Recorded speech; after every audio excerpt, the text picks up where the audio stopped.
listening to the History Things podcast, a conversational approach to discussing social, industrial, maritime, music, and military history. Join us and our special guests as we dive down the rabbit holes of your favorite stories from the past. Follow the History Things podcast on Spotify and Apple Podcasts or online at Facebook, Instagram, and YouTube. Be sure to leave a review and a 5-star rating on your favorite podcast app. Pat and Parker are coming right up. Thanks for listening. I hope you enjoy the show.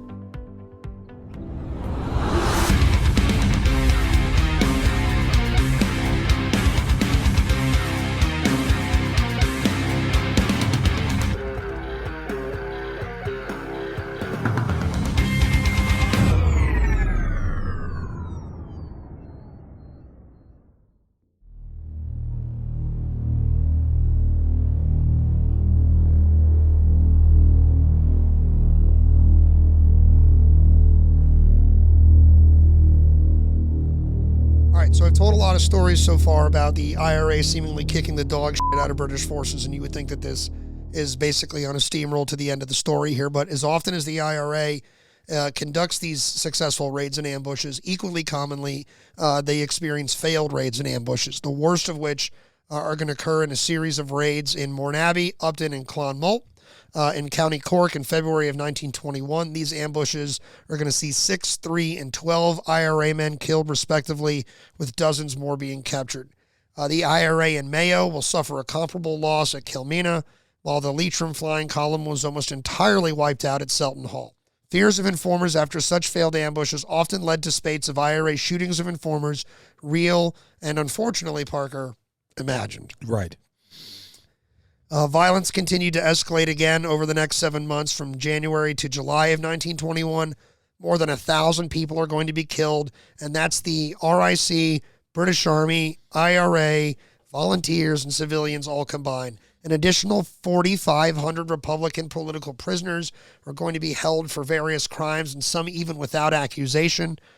Much of the fighting that has been happening is, like I've said, going to be taking place in the province of Munster, but particularly around the county of Cork, as well as within the city of Dublin and the city of Belfast, which together saw over 75% of the conflicts in this death total. So really you can concentrate the Irish War of Independence to the county of Cork, to Dublin City, and to Belfast City. Yeah, wow.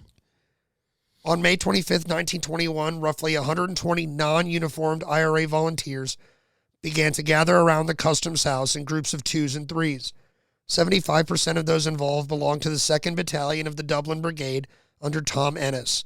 Only a minority of them were experienced guerrilla fighters, and they were armed only with pistols and a limited amount of ammunition.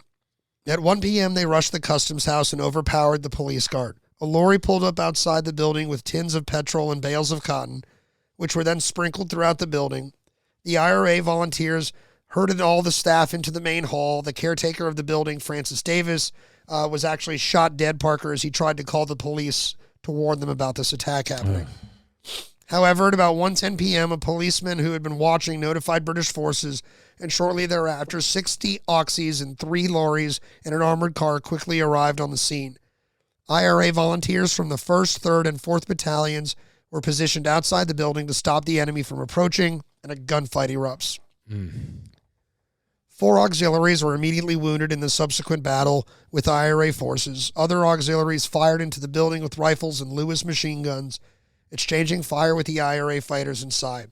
As the fighting raged outside, a fire begins to rage on the inside. The IRA volunteers had been ordered to set the building on fire. And again, we talked about the hay bales that had been and the gas that had been just dropped off. This is part of the plan.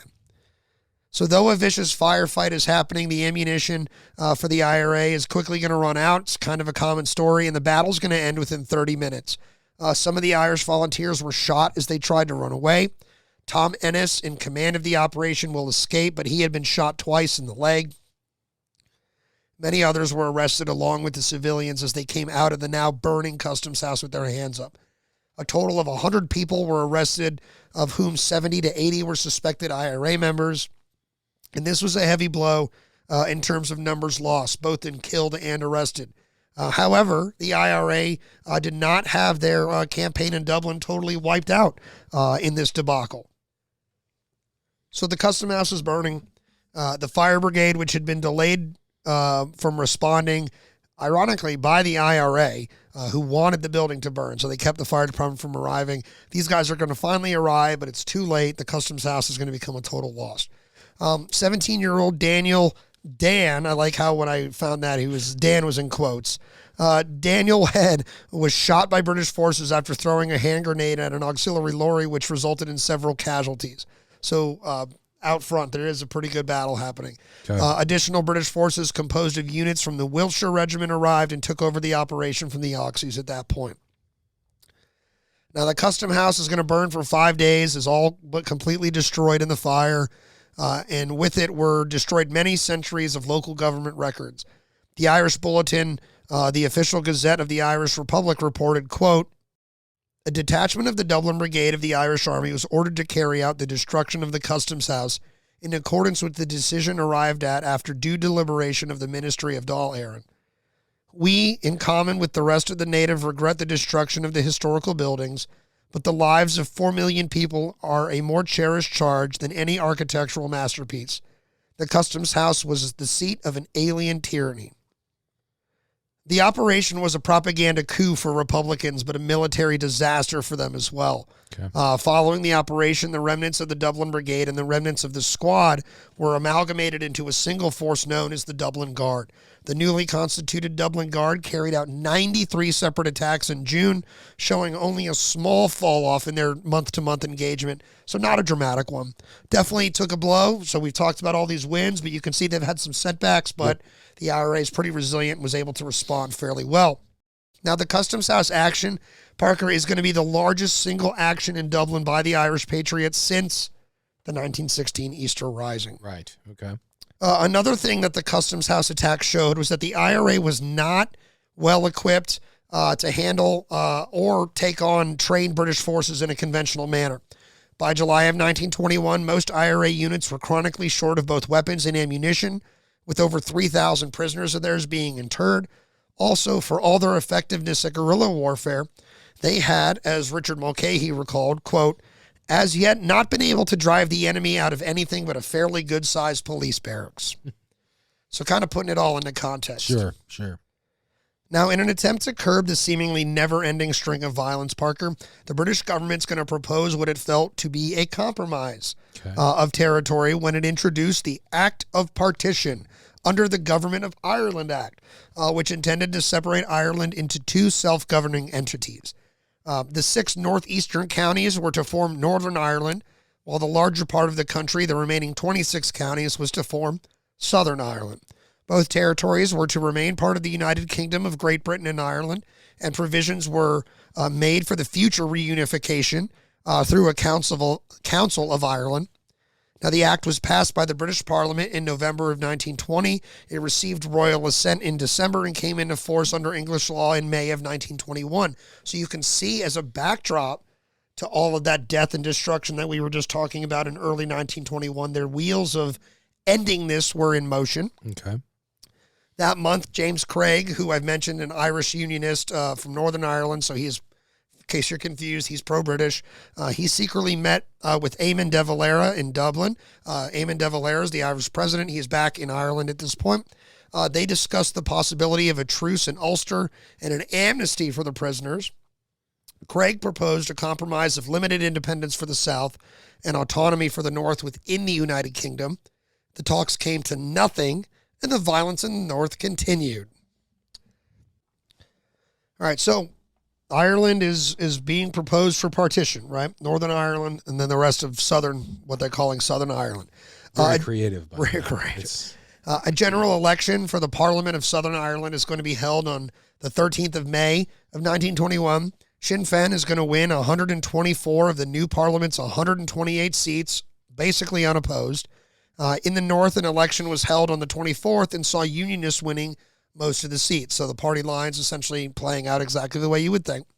Republican and Nationalist members, however, are going to refuse to take their seats in protests. And in the Southern Parliament, this is going to have more of an effect because under the terms of the Government of Ireland Act of 1920, the Parliament of British Southern Ireland was therefore dissolved before it even met. If nobody's going to sit, you're not going to legislate anything, and so England dissolves it. The executive and legislative authority over Southern Ireland was effectively transferred to the Lord Lieutenant, which was to be assisted by Crown appointees. So essentially, business as usual. Over the next 2 days, May 14th to 15th, 1921, the IRA is going to kill 15 more Royal Irish Constabulary policemen. These events are going to mark a complete failure for the British coalition government's Irish policy, both a failure to enforce a settlement without negotiating directly with Sinn Féin, because remember, they're looking at this not as a diplomatic or a rebellion. They're looking at this as a bunch of knuckleheads out of hand police state. So they don't want to communicate or negotiate with Sinn Féin because Sinn Féin is not a legitimate anything to the British government. So they've failed. And then they've also failed to defeat the IRA tactically. There's no matter how many gains they get in retaliatory incidents, the IRA still comes back and attacks them. Still holding up pretty well. Yeah. So the war had come to a stalemate. Now, the peace talks of 1920 from December had gone nowhere. Countless lives had been lost, valued property had been destroyed, and now facing renewed pressure from H.H. Asquith and the Liberal opposition, the Labour Party and Trades Union Congress, Prime Minister David Lloyd George, under assault, resumed negotiations in the spring. The initial breakthrough that led to a truce between the IRA and British forces in Ireland is going to be credited to three people at the end of the day. King George V. Oh, okay.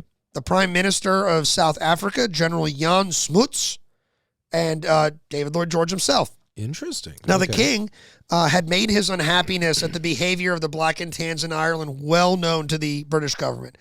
He was dissatisfied with the official speech prepared for him that he was to give at the opening of the new Northern Irish Parliament, and Smuts, who was a close friend of the king, suggested to him that he take the opportunity to make an appeal for reconciliation within Ireland. Now, that's interesting. So the king asked him to draft his ideas on paper. Smuts prepared a draft, gave the king copies, gave Lloyd George copies, and then Lloyd George was so impressed that he invited Smuts to attend the British cabinet meeting consultation on the, quote, interesting proposals that he had received without telling anybody in the cabinet that Smuts had actually been their author. So the only people in this cabinet meeting that know about the propositions coming forward are the guy that wrote it and the prime minister and the king. Everybody else, all the other members of parliament, consultants, things like that, they don't know. They don't know. Well, point for King George V. Right. So you think about this loaded room, right? So faced with the endorsement of this proposition for reconciliation that is backed by the king, backed by the prime minister, and then backed by a high-ranking member of the cabinet who's also a friend of the king, the king's reconciliation speech is planned versus the initial speech that had been prepared for him. I do find it a little, what's the word? Hopeful, I guess, that the king is like, yo. Sure. You know, I mean, he's not doing much to stop it, but at least he's like, you Black and Tans are out of control. Yeah. You know, like, that's good. I'm not going to speak to that. At the end of the day, you're the king and it happened. Yeah, it's under his watch, so he's responsible for it. But, I mean, at least he's on paper is saying, I don't like this. This is not good. I'm not ready to say, oh, yeah, good job, kingy. There it is again, kingy. But, you know, yeah, at least he's, I don't know if that potentially could make it worse. Right. Like if he knows what's going on and is still just kind of like complicit in what's happening. Right. All right. So the king is going to address the ceremonial opening of the Northern Irish Parliament on June 22nd of 1921. And Parker, wouldn't you know it, the next day, a train carrying the king's armed escort, the 10th Royal Hussars, was going to be derailed by an IRA bomb just outside of Atavoyle in County Armagh. 5 soldiers and a train guard are going to be killed, as well as 50 horses. Poor horses. A civilian bystander is also going to be shot dead by British soldiers. So a little trigger happy and a little freaked out. They're going to end up shooting a civilian. Ugh. From the point of view of the British government, it was appearing as if the IRA's guerrilla campaign would continue indefinitely, with spiraling costs in British casualties and in money. Perhaps equally important, the British government was facing severe criticism at home and abroad for their actions in Ireland. We talked about this. England is realizing that this is going to go on forever, and they are losing the PR war. And international opinions on the matter were changing. On June 6, 1921, the British made their first conciliatory gesture, calling off the policy of house burnings as a reprisal. So remember, they made that official at one point. That's right. So they have rescinded that. They're like, we will officially not do that anymore. Generous. You're so generous. You're not going to burn our houses down anymore? On the other side, IRA leaders, and in particular Michael Collins, felt that the IRA, as it was then organized, they could not continue on indefinitely. So they saw what had happened at the Customs House, just the same as the British, and they were like, this is just as clear to us as it is to them.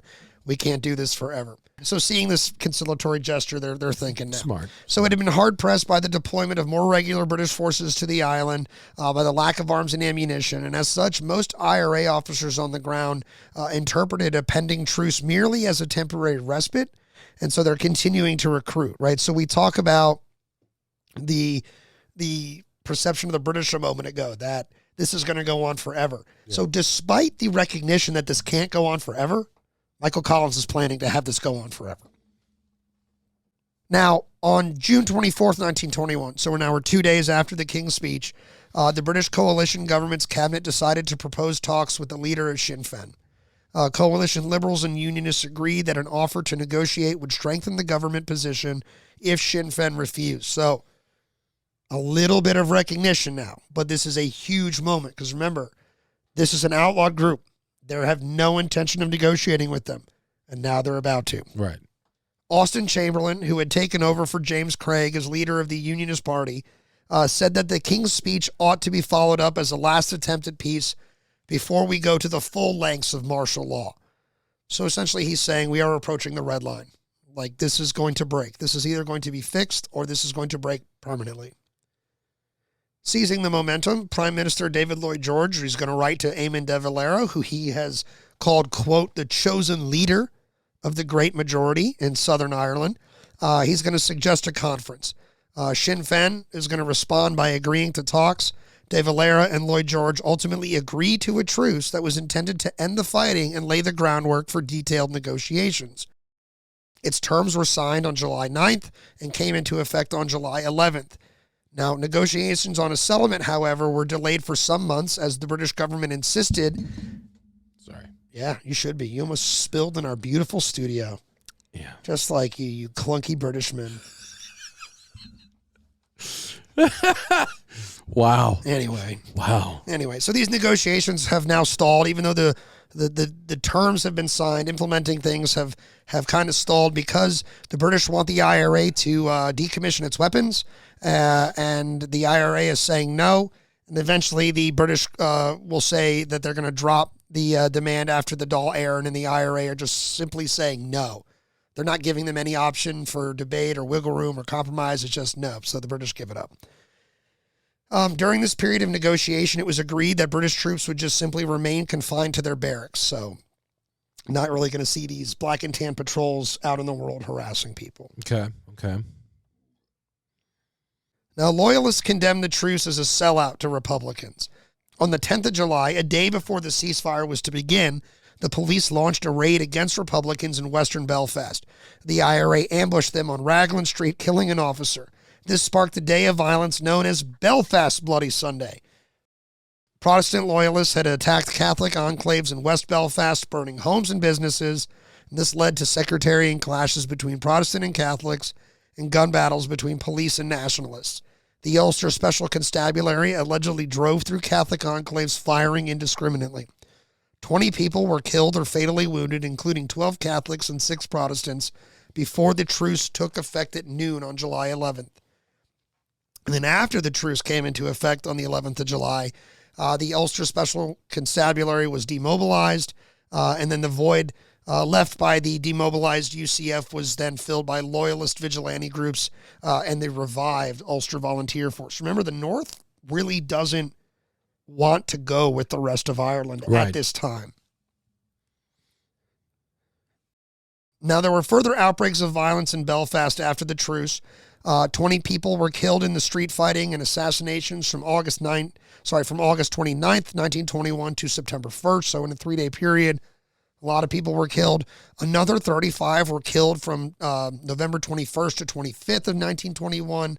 Loyalists had at this time taken to throwing bombs randomly into Catholic streets, and the IRA responded by bombing trams carrying Protestant workmen.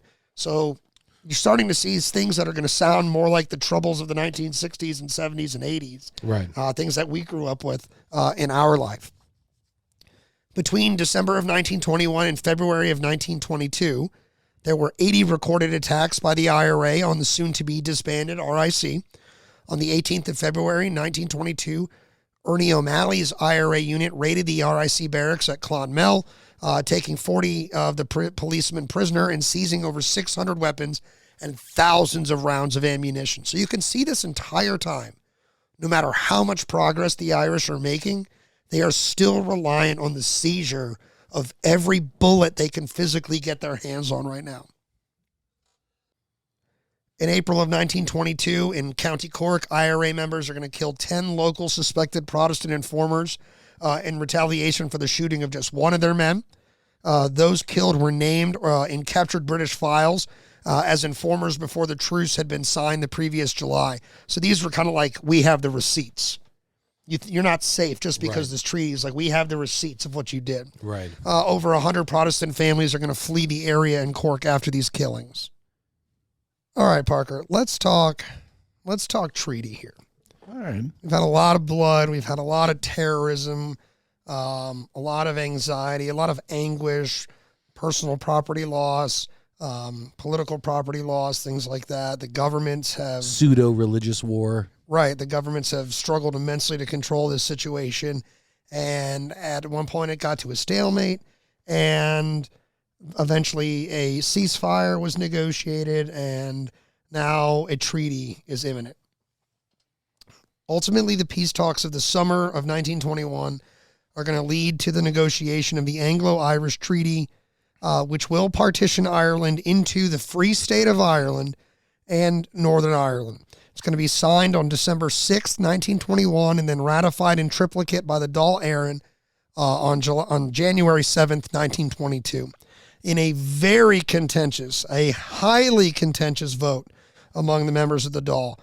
So it has legal legitimacy now under the government of Ireland. So it's not just a law. Remember, a lot of these things that are happening for Ireland that are being passed legislatively are exclusively happening in the British Parliament. This is something that went through the British Parliament, was signed off on, and has also now been signed off on by the Irish government. Got it. But not everybody was into it. So the vote to pass this treaty was very, very contentious. The acceptance of the treaty, which made no acknowledgments of an Irish republic, was seen by a vast number of the nationalists as ceding of the sovereignty of Ireland once again by its people. So here's what the treaty does say. Some notes from it. Let's hear it. It says the Crown forces would withdraw from most of Ireland. Ireland was to become most. Ireland was to become a self-governing dominion of the British Empire, a status shared by Australia, Canada, Newfoundland, New Zealand, and the Union of South Africa. As with the other dominions, the king would be the head of state of the Irish Free State, and it would be represented by a governor-general, or representative of the crown, and members of the new Free States Parliament would be required to take an oath of allegiance to the Irish Free State. Secondary part of the oath was to be, quote, faithful to His Majesty King George V, his heirs and successors by law, in virtue of common citizenship. Northern Ireland, which had been created earlier by the Government of Ireland Act, would have the option of withdrawing from the Irish Free State within 1 month of the treaty coming into effect. So once this treaty comes into effect, Northern Ireland has 30 days to figure out if it wants to be a part of this new Irish Dominion or not. So North Ireland gets a choice. Right. That's where the Protestant enclave on the island is. Got it. Now, if Northern Ireland choose to withdraw, a boundary commission would be constituted to draw a boundary between the Irish Free State and Northern Ireland. Britain, for its own security, would continue to control a limited number of ports, known as the treaty ports for the Royal Navy. Okay. The Irish Free State would assume responsibility for a proportionate part of the United Kingdom's debt as it stood on the date of the signature. So essentially, England wants to make sure they're not the only ones incurring all the financial cost of this rebellion. Kind of like the end of the French and Indian War. In some way. Now, the treaty would have superior status in Irish law. Example, in the event of a conflict between it and the new 1922 Constitution, the Free State, the treaty would take precedence. So ultimately, no matter what laws are passed or things like that, as far as the 1922 treaty is in place, that is the law of Ireland now at this point, the rules of the separation. So getting to the treaty now that we know what it says, on September 14th, 1921, Irish President Eamon de Valera and the Dáil Éireann had unanimously agreed to send official negotiators or plenipotentiaries to work out the details of the said treaty. But British Prime Minister David Lloyd George is going to write back to President de Valera 4 days later, basically saying this, or literally saying this, quote, "From the very outset of our conversations in June, I told you that we looked to Ireland to own allegiance to the throne and to make her future as a member of the British Commonwealth.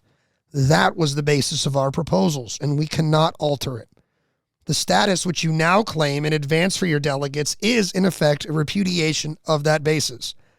I am prepared to meet your delegates as I met you in July, in the capacity of, quote, chosen spokesman for your people, to discuss the association of Ireland within the British Commonwealth." On the 29th of September, David Lloyd George once again is going to reiterate to de Valera that recognition of the Irish Republic was, quote, a recognition that no British government can accord. And he repeated his invitation for talks on, quote, ascertaining how the association of Ireland with the community of nations known as the British Empire may best be reconciled with Irish national aspirations. And he invited those to start on October 11th in London, which de Valera and them had tacitly agreed to. Okay.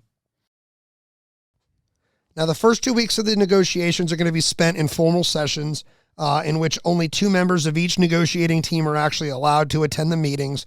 On the Irish side, these meetings were exclusively attended to by Michael Collins and Arthur Griffith, while on the British side, Austen Chamberlain, who had replaced the previously mentioned James Craig, was always in attendance, while a second British negotiator is going to vary from day to day. By November of 1921, the Irish delegation had returned to Dublin to consult with the cabinet, basically looking for direction, on what to do at that point in the treaty. And they're going to go back on December 3rd once more and try to get as many of these points resolved as possible, because by December 3rd, there are still many outstanding issues, mainly surrounding the form of an oath to the monarch. But it was clear to all the politicians at this point on December 3rd, though, that a united 32-county Irish Republic was not on the table. And Parker, at this point, people's frustrations are going to begin to boil over. Yeah.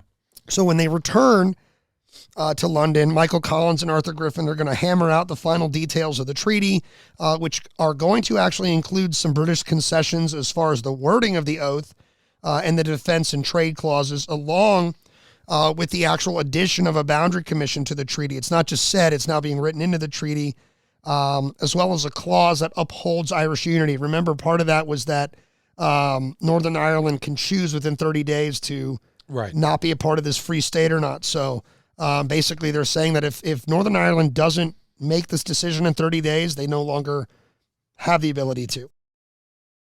And so on December 5th, 1921, with all of that back and forth, all of those technicalities finally being accepted, the untenable nature of this guerrilla warfare that had brought them to this moment, the untenable status of all the Irish resources and supplies that had gotten them to this moment, the treaty was signed at just after 11 o'clock in the morning, as I said, on December 5th, and was soon signed officially.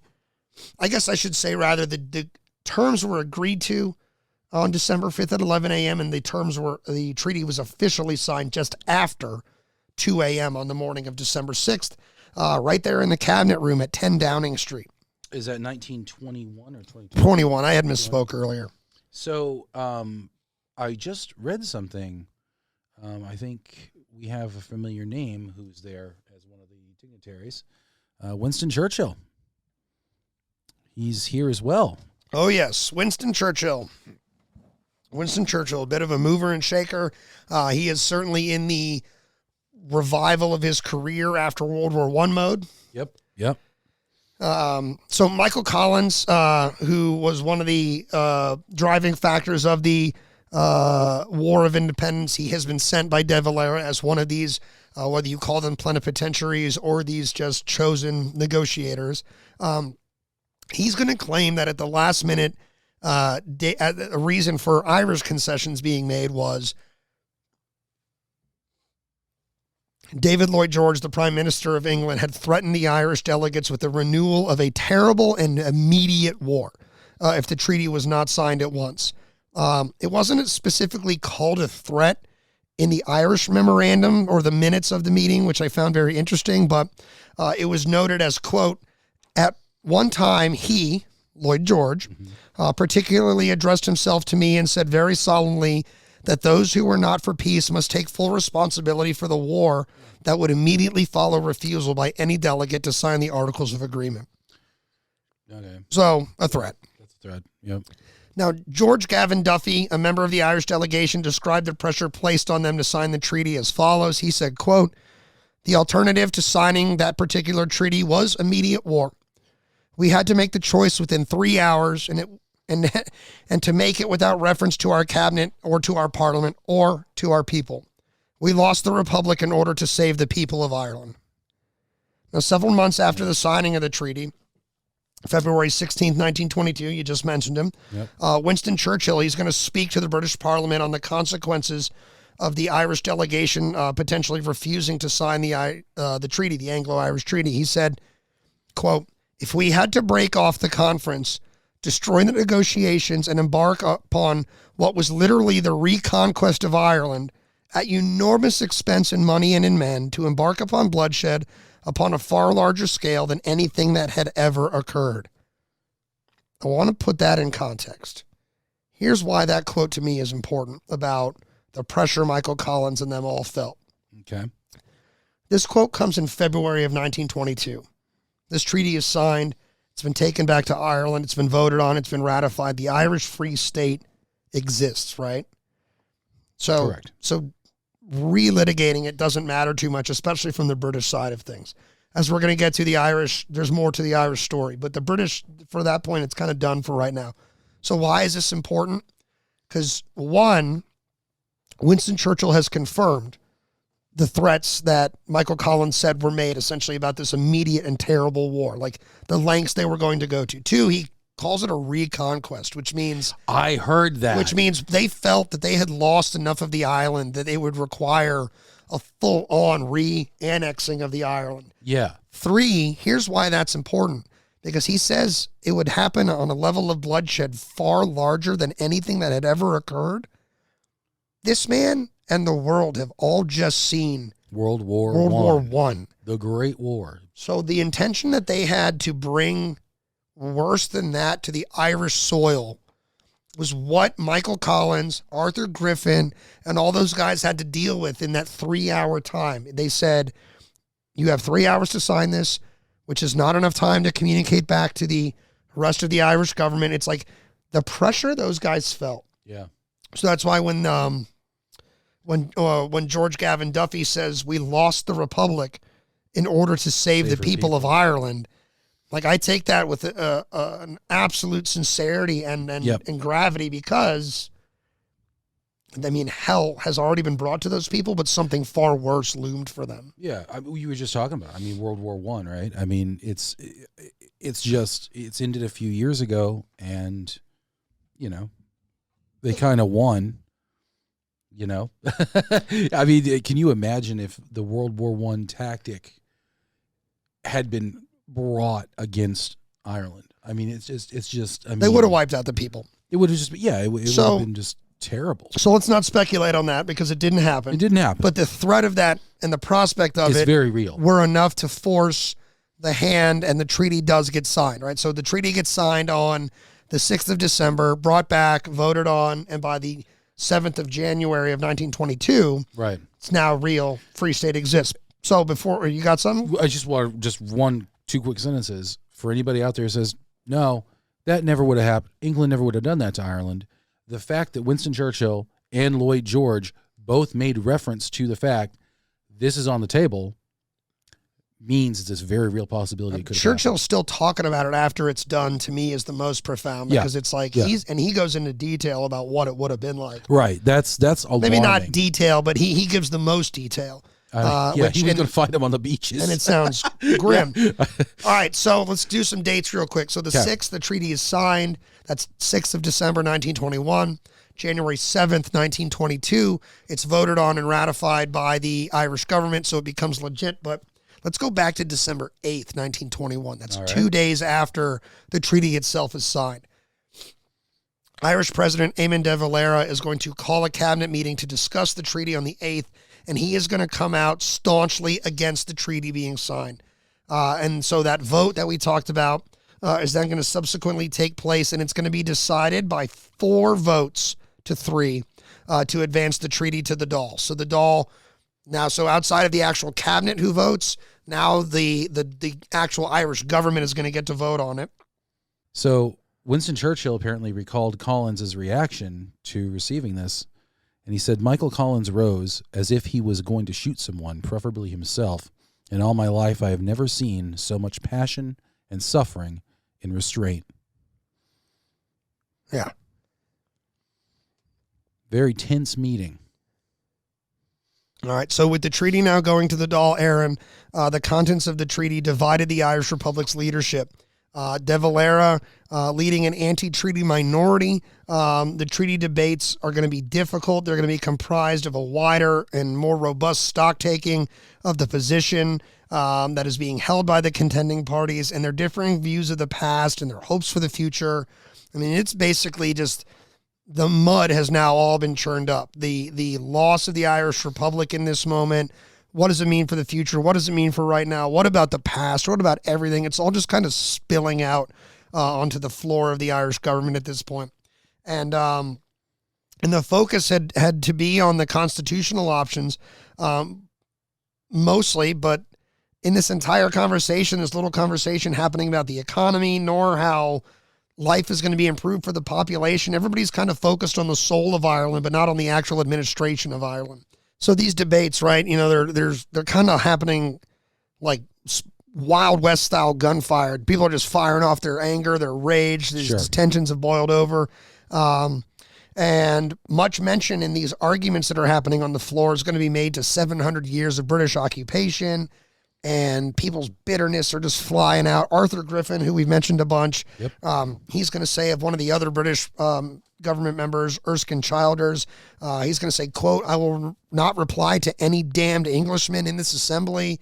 So you can see that the Irish government isn't even exclusively made up of purely blood Irish people.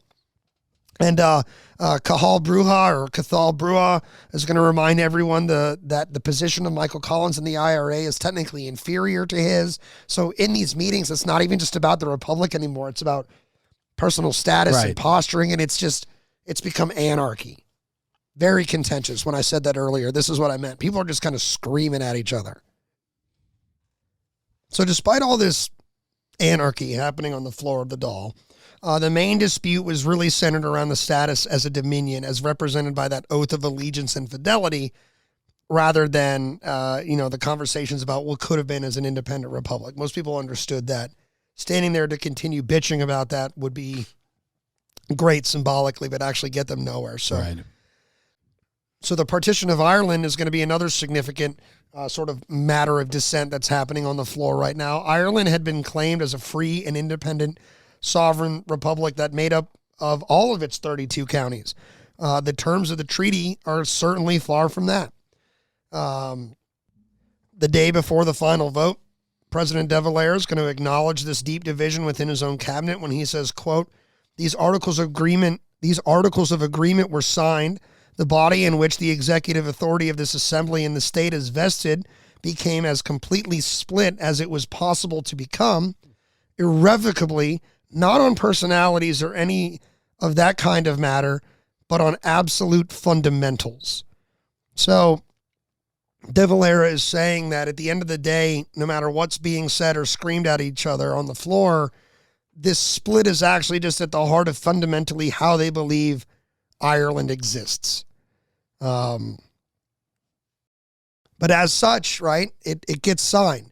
I believe it's 7 votes that advance the treaty into legitimacy, and that's what happens on January 7th, 1922. And as such, British rule in most of Ireland has ended. After a 10-month transitional period overseen by a provisional government, the Irish Free State was created as a self-governing dominion on December 6th, 1922. Now, the treaty is also going to allow, like we've said before, for Northern Ireland to opt out of the Free State if it wished. 6 counties are still occupied in the north by British forces and government administrations, and procedures had been included in the Anglo-Irish Treaty to allow them to remain as such.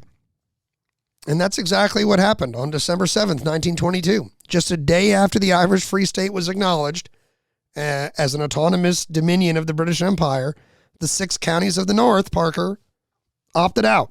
Yep. The Houses of the Parliament of North Ireland resolved to make the following address to the King so as to exercise their rights conferred on Northern Ireland under Article 12 of the treaty.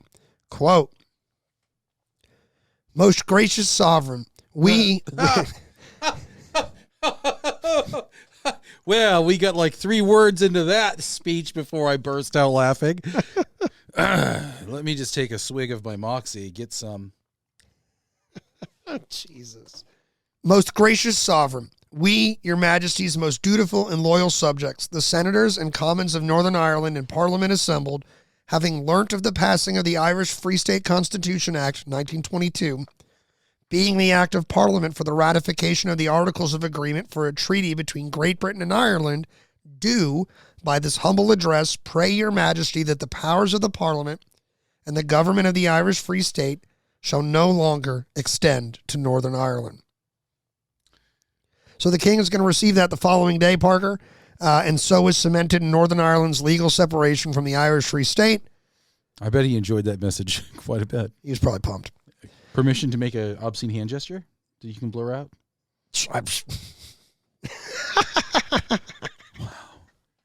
Do you, I mean, some of these speeches, man, I mean... Look, so that one doesn't really bother me too much. That one's pretty straightforward, but what kills Your me... Majesty, oh, please. What kills me is the legalese of it all. Just say like, hey, Northern Ireland doesn't want to go. Right. Being the act of Parliament for the ratification of the government. It's like, dude, just say it. We don't want to go. King George is like, oh, yeah, All right. I receive it. Right. So anyway, so the king receives it the following day. And so, as I said, Northern Ireland has separated itself from the Irish Free State. So why would Northern Ireland want to stay, Parker? Well, that's because of this sectarian because aspect. they're romantically in love with King George V. So that's that sectarian thing we've been talking about here, right? So throughout the war, the IRA had been carrying out attacks on British forces in the north, but the campaign there was significantly less active than it had been where the heart of British concentration in Dublin and things like that had been. So Protestant loyalists had been attacked by the Catholic community in reprisal, and it's along these lines that inter-Irish war is going to have developed, right? So it started during the War of Independence, but you're going to see it kind of break into something else. So, but even before the war was close to being done, there was these outbreaks, like we talked about, of this sectarianism from about June of 1920 all the way to June of 22.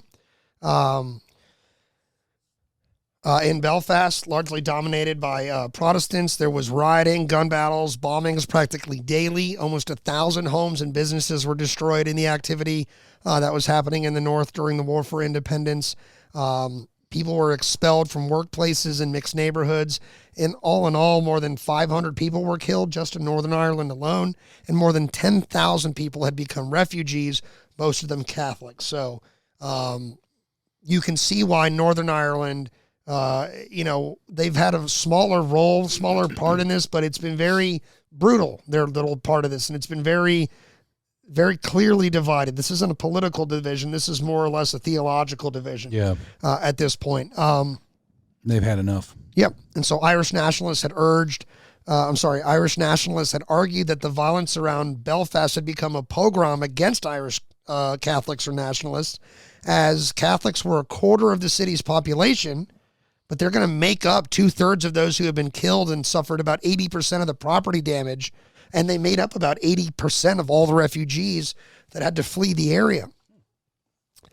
Some historians think the term pogrom is misleading, as the violence was not at all one-sided or coordinated, but you could see how that can be a dangerous word to associate with it. As such, a lot of people do. Now, the Irish government is going to estimate that close to 50,000 Catholics are going to flee Northern Ireland permanently due to the violence that was happening along those sectarian divides during the War of Independence. Now, curiously, is Catholicism outlawed in Northern Ireland like it had been in England for a while? Is it that? No, by this time I think it's back. Okay.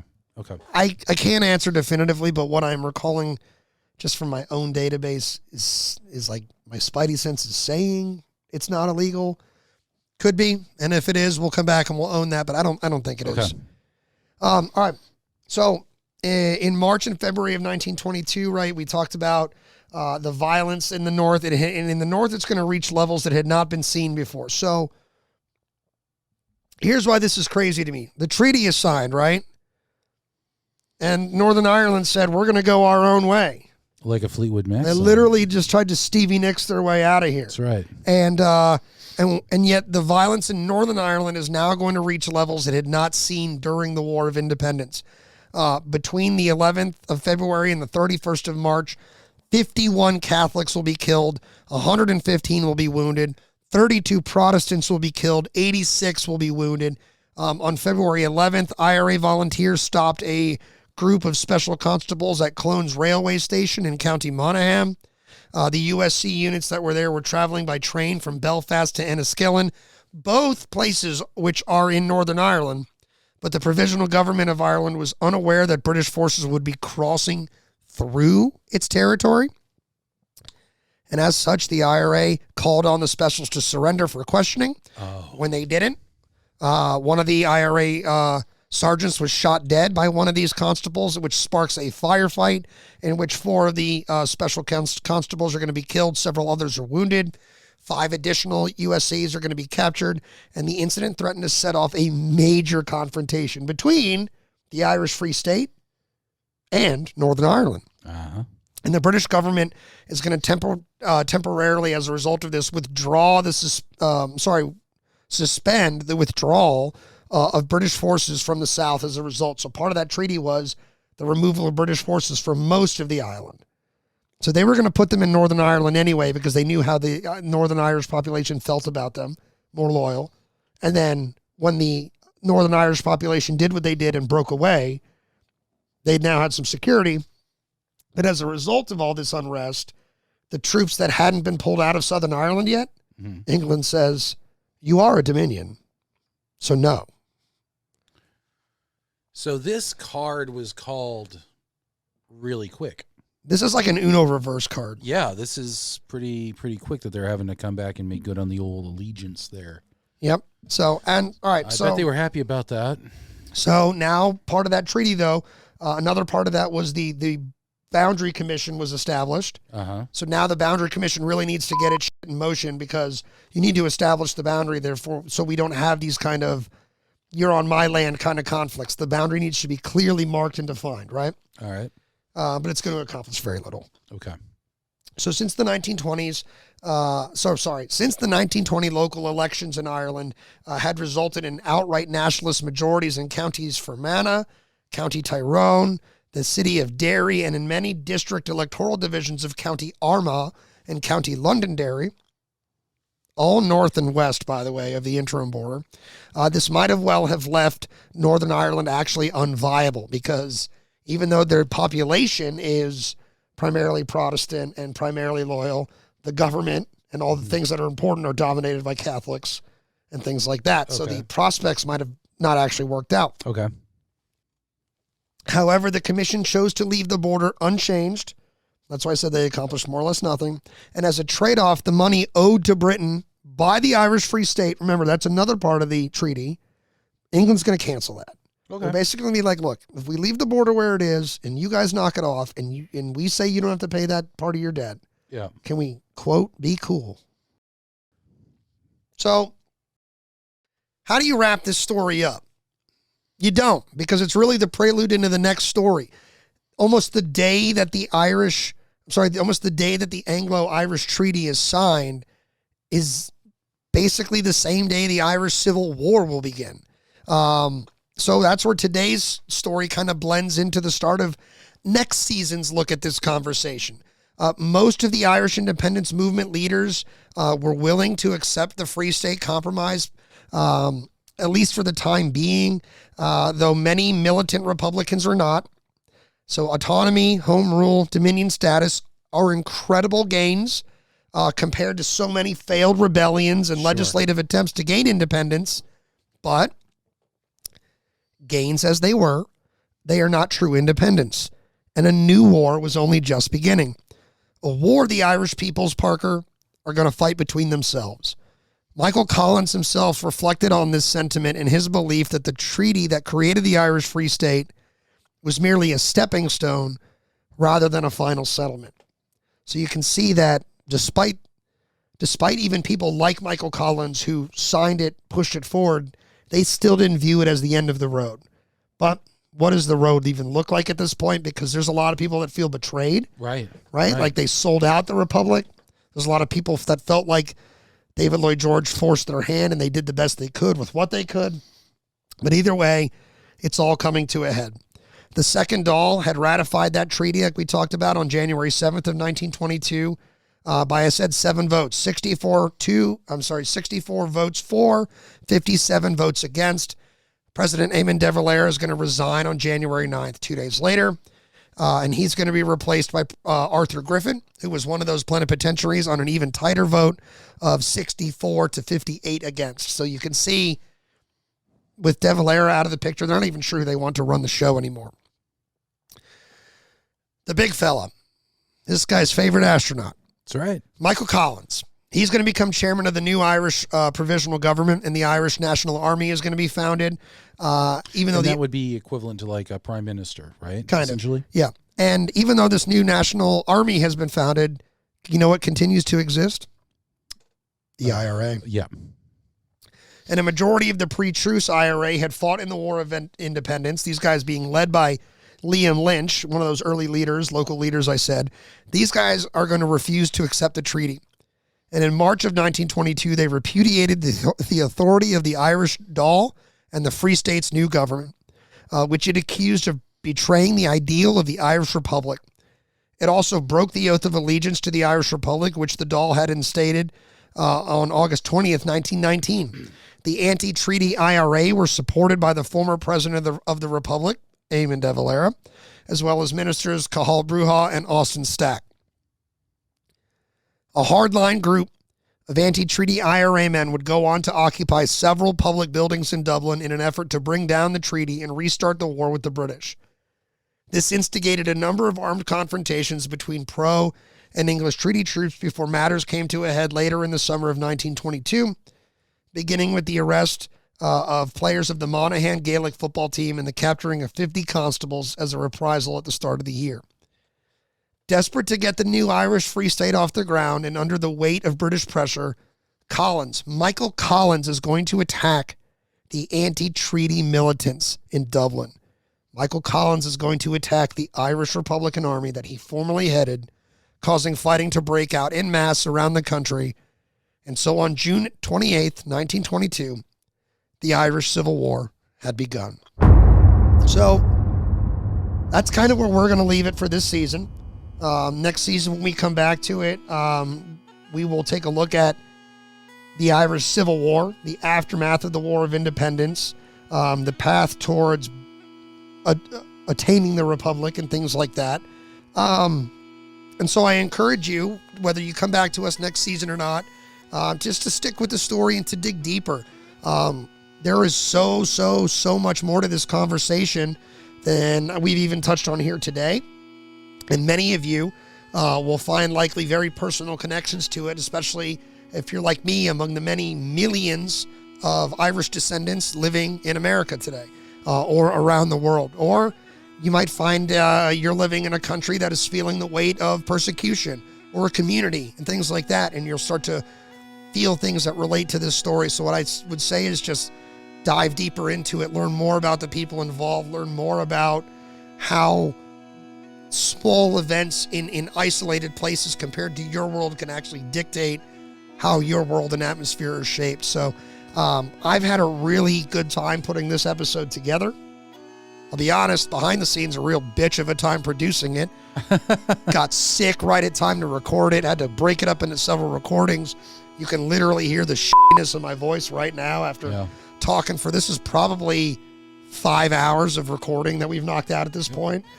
So I'm absolutely gassed. So before we wind it down, Parker, we talked about a big story here today. We talked about nearly 800 years of occupation and persecution, subjugation, murder, torment at the hands of one peoples over another. And it was a very long and arduous path to even getting to this moment where true independence has not been gained, but it is the freest they have ever been. Do you have any thoughts on our conversation over the past couple days or things like that, or prospects to where, Ireland is going in this moment? It is such an amazing story, and thank you for telling it. You did a great job with that. Well done. Well worth everything that you put into it. Very, very good. I think as Americans, I think that we forget about some of these really atrocious things that have happened.